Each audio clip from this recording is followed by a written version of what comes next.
Animating your infographics is really just the start of the process. To take things over the top, we need to animate some cameras in the scene. So let's dive right in. Now before we add any cameras into the scene, let's preview our animation. I'll click on the timeline to make it active and press the spacebar to watch our preview.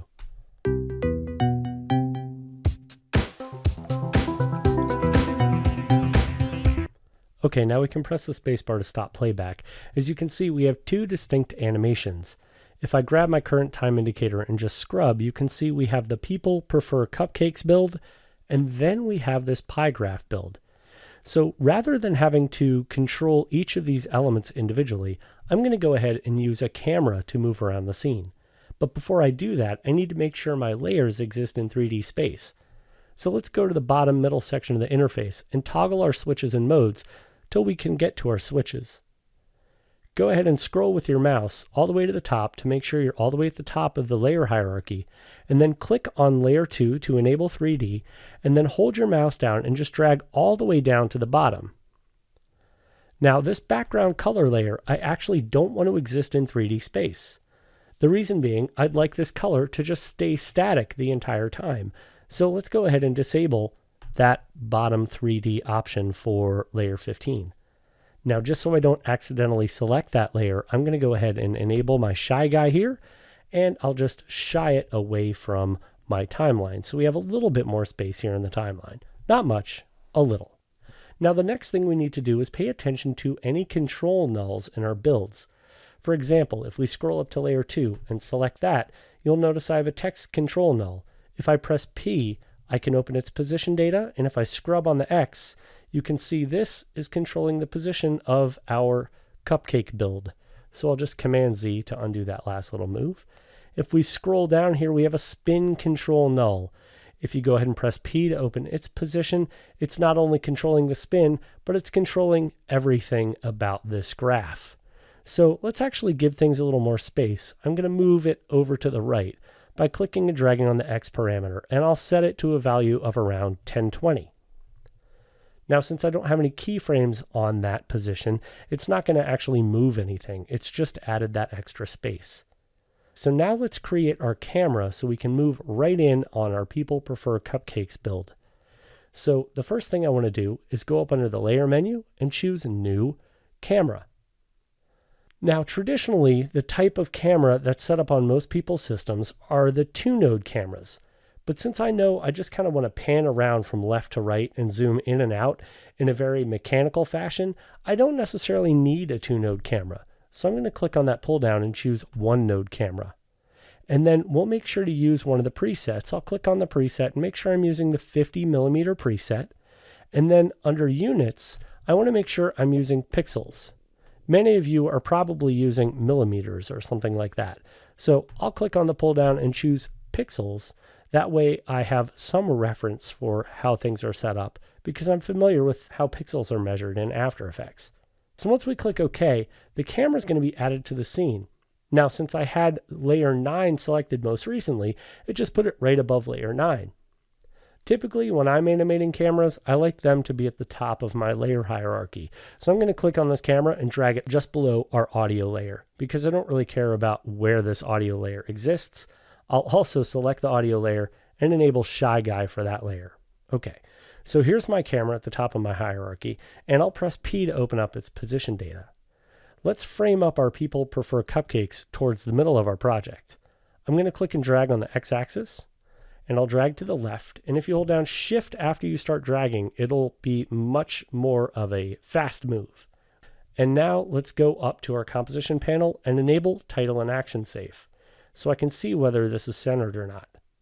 Since I want this to be a little more dominant in the frame, I'll go ahead and drag on the Z parameter, making sure to move really tightly in on my graphics.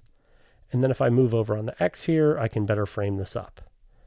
Okay, so we'll get this relatively center in the scene, and I'll drag it down here on the Y, and there we go. If you want specific numbers, we're at 385 by 353, and we'll set a value on Z of minus 995.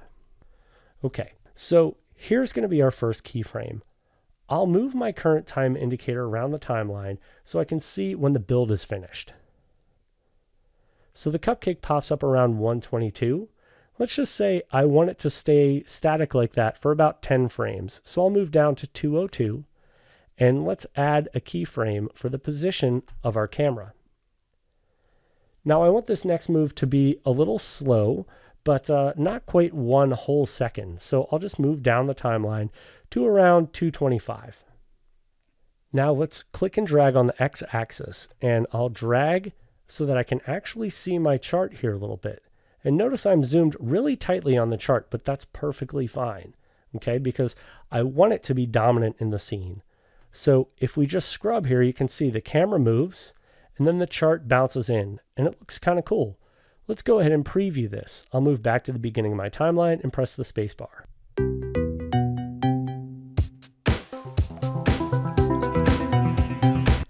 So I'll press the spacebar to stop playback. That looks pretty good, but now I want the camera to actually zoom back out and frame up both objects again. So this time, let's move our current time indicator around. It stopped its move at 225. Let's have it sit here for a couple seconds, and we'll move down to a little bit after 4. So let's say at let's try 4 seconds. And I want another keyframe with this exact value, so I'll go ahead and just click the Add Keyframe button here on the left section of my timeline. Now if we preview this, I can press the spacebar, and notice it's not real time. But that's okay. Once it's loaded into RAM, it should be. Okay, that looks pretty good. Now let's actually do the move out. So I'll move down the timeline here a little bit. Let's move to around 415. Okay, so it'll be a 15 frame move. And let's move out on the Z. So I'll just click and drag to the left. And now that I can kind of see both elements here, I'll now click and drag on the X parameter to go ahead and bring back both elements. Now notice both elements are spaced kind of far apart. But rather than making them any smaller, what I'll do is just reposition my camera like I've done here, and then I can actually animate the position of each one of these elements independently using our nulls. So this is when we actually combine animation of objects with the animation of the camera. So let's preview our animation the way it is currently.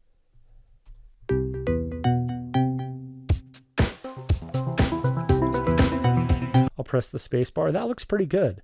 But if you want to tweak the actual camera moves, you can move your current time indicator. And then if you hold down Command on the Mac or Control on Windows and click and drag, you can scrub to make sure that the beats of these camera moves are lining up with the beats of the music, giving you a little more control over the timing.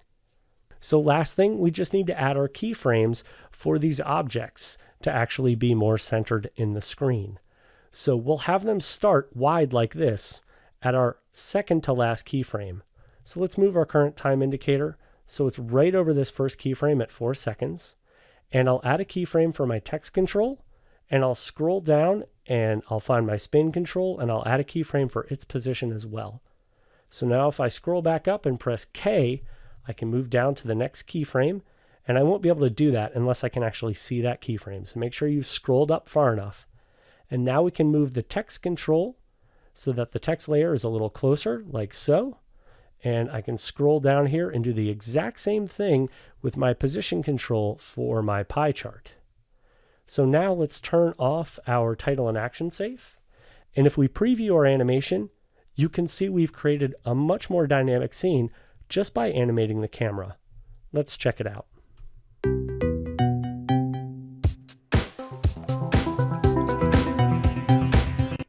So as you can see, once you actually start flying your camera around the scene and animating the individual elements within the scene, you can truly create some dynamic graphic builds.